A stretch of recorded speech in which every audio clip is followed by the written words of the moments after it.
Hi everyone. দিনটা ছিল শনিবার। আমি যেহেতু একটু ভোরবেলা ঘুম থেকে উঠি, তো আমার বেশ ছাদে যেতে ওই সময় খুব ভালো লাগে। বাইরে বেশ সুন্দর পাখিরা ডাকতে থাকে, আর ওয়েদারটাও কিন্তু খুব ফ্রেশ হয়। তো সেই জন্যই গিয়েছিলাম সকালবেলা, ভাবলাম তোমাদের সাথে একটু শেয়ার করি। তো দেখো, তার মধ্যেই নেমে গেল একটু পরেই বৃষ্টি। এখন তো বর্ষাকাল, হঠাৎ হঠাৎই দেখছি বৃষ্টি নামছে। তো আজকে আমাদের বাড়িতে বানাবো হচ্ছে পনিরের তরকারি, যেহেতু নিরামিষ, তো ভাবলাম তোমাদের সাথে চলো শেয়ার করি। আমি নিয়েছি দেখো, এখানে আলু কেটে নিয়েছি ছোট ছোট করে, আর নিয়েছি পনির, আর নিয়েছি টমেটো কেটে, আর জিরে, ধনে, কাঁচা লঙ্কা, আদা, আর কিছুটা পরিমাণে কাজু বাদাম, সেটা সুন্দর করে এখন পেস্ট করে নেব। আর এদিকে কড়াতে দিয়ে দিয়েছি সাদা তেল। এর মধ্যে এখন পনিরগুলো সুন্দর করে, খুব একটা বেশি লাল করে ভাজবো না, হালকা করেই ভেজে নেব কিছুটা পরিমাণে নুন দিয়ে। চলো পনিরগুলো এখন সুন্দর করে ভেজে নিই।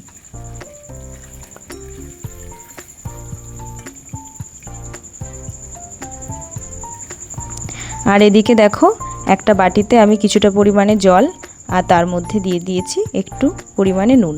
তো এই পনিরটা যখন আমার ভাজা হয়ে যাবে, আমি এই নুন জলে ভিজিয়ে রাখবো। আর পনিরটা কিন্তু খুব একটা বেশি লাল করে ভাজবো না, যাতে পনিরটা একটু সফট থাকে। তো আমার পনিরগুলো তো সুন্দর করে ভাজা হয়ে গেছে। এই জলের মধ্যে এখন ভিজিয়ে দেব, তাহলে বেশ পনিরের মধ্যে, জলের মধ্যে যে নুনটা ছিল সেটা ঢুকে যাবে, আর পনিরটা খেতেও কিন্তু খুব ভালো লাগবে।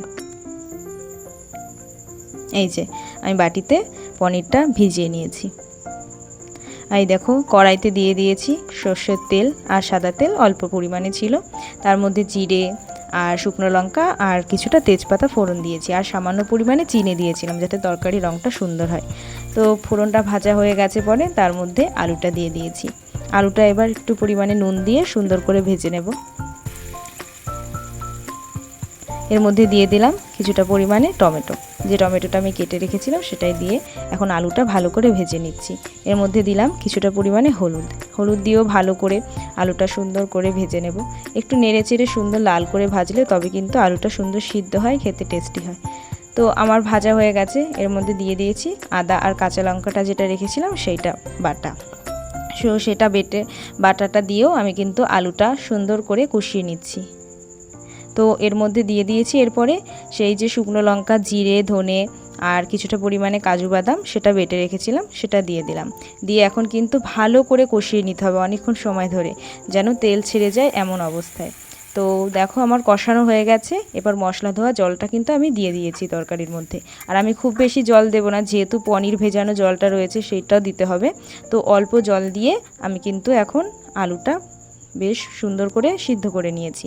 এর মধ্যে দেখো এবার পনিরটা দিয়ে দিয়েছি, আর পনিরের জলটা দিলে কিন্তু অনেকটা আবার জল হয়ে গেল। এটা কিন্তু এখন সুন্দর করে ফুটিয়ে বেশ গামাখা গামাখা করতে হবে, তবে কিন্তু টেস্টি হয়। আর এই তরকারি কিন্তু খুব একটা বেশি ঝোল থাকলে ভালো লাগে না।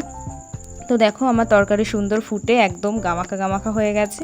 এর মধ্যে আমি এখন পরিমাণ মতো একটু গরম মশলা দিয়ে দিচ্ছি, আর দেবো 1 চামচ মতো ঘি।